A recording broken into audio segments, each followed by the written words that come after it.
Ya, bismillah. Assalamualaikum warahmatullahi wabarakatuh. Ya, saya di sini Rahmat Rifki Rivaldi dengan NIM F521211029 ingin mempresentasikan terkait UTS Statistika dan Probabilitas, dan anggota saya M. Aldi Saputra dengan NIM F521211033. Ya, mungkin langsung kita ke materi terkait teknik sampling. Teknik sampling merupakan teknik pengambilan sampel. Teknik sampling adalah bagian dari metodologi statistika yang berhubungan dengan pengambilan sebagian dari populasi. Teknik sampling sendiri terbagi menjadi dua, yaitu sampling probabilitas dan non-probabilitas. Oleh karena itu, dalam sebuah penelitian yang baik, haruslah memperlihatkan dan menggunakan sebuah teknik dalam menetapkan sampel yang akan diambil sebagai subjek penelitian. Nah, menurut kalian, apakah itu distribusi frekuensi?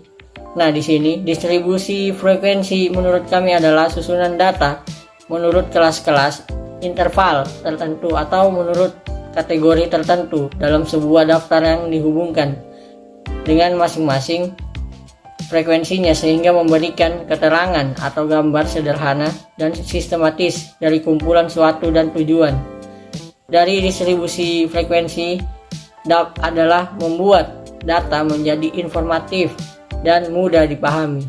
Kemudian, menurut sifatnya, di sini ada kualitatif dan kuantitatif. Ya, kualitatif itu sendiri ada data yang dinyatakan dalam bentuk kategori, misalnya sukses, gagal, setuju, tidak setuju, laki-laki, perempuan, dan lain-lain. Nah, sedangkan kuantitatif, data yang dinyatakan dalam bentuk angka, biasa berupa hasil perhitungan atau hasil pengukuran, misalnya berat badan, tinggi badan, temperatur udara, banyaknya produk, dan lain-lain.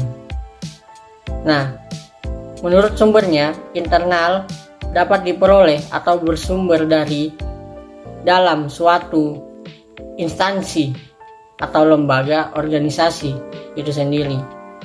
Sedangkan eksternal, data yang diperoleh atau bersumber lain atau dari luar instansi. Nah, kemudian akan dilanjutkan oleh saudara saya. Oke, baik. Di sini saya akan melanjutkan penjelasan dari saudara saya. Yaitu yang pertama di sini ada menurut cara memperolehnya. Yang pertama ada primer, data yang langsung dikumpulkan oleh orang yang berkepentingan atau yang memakai data tersebut.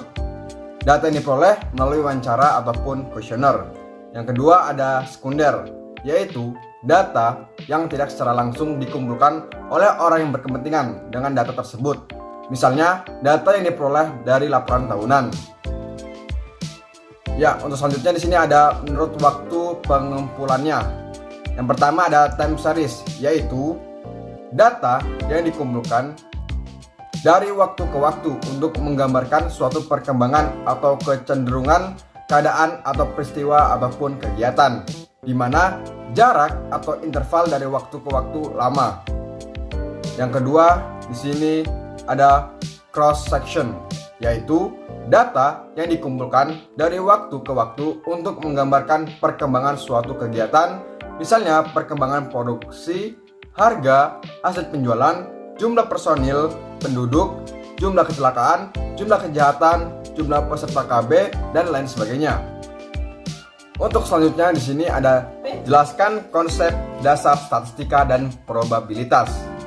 Menurut Sudijana tahun 2005, statistika adalah pengetahuan yang berhubungan dengan cara-cara pengumpulan data, pengolahan atau penganalisisan, dan penarikan kesimpulan berdasarkan kumpulan data dan penganalisan yang dilakukan.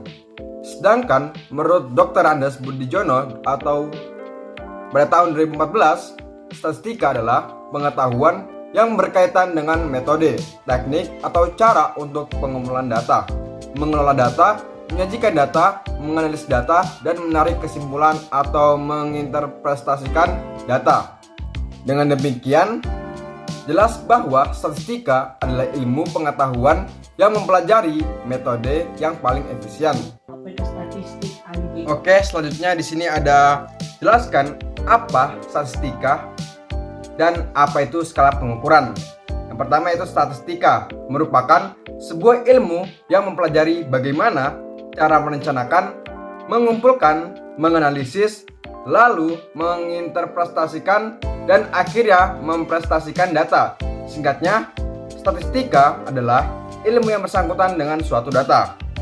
Yang kedua yaitu ada skala pengukuran, yaitu kesepakatan yang digunakan sebagai acuan atau tolak ukur untuk menentukan panjang pendeknya interval yang ada pada alat ukur, sehingga alat ukur tersebut bila digunakan dalam pengukuran akan menghasilkan suatu data. Ya, mungkin itu saja yang bisa saya jelaskan mengenai UTS, statistika, dan probabilitas. Kurang lebihnya saya mohon maaf. Saya akhiri wabillahi muwaffiq ila aqwamit thoriq. Assalamualaikum warahmatullahi wabarakatuh.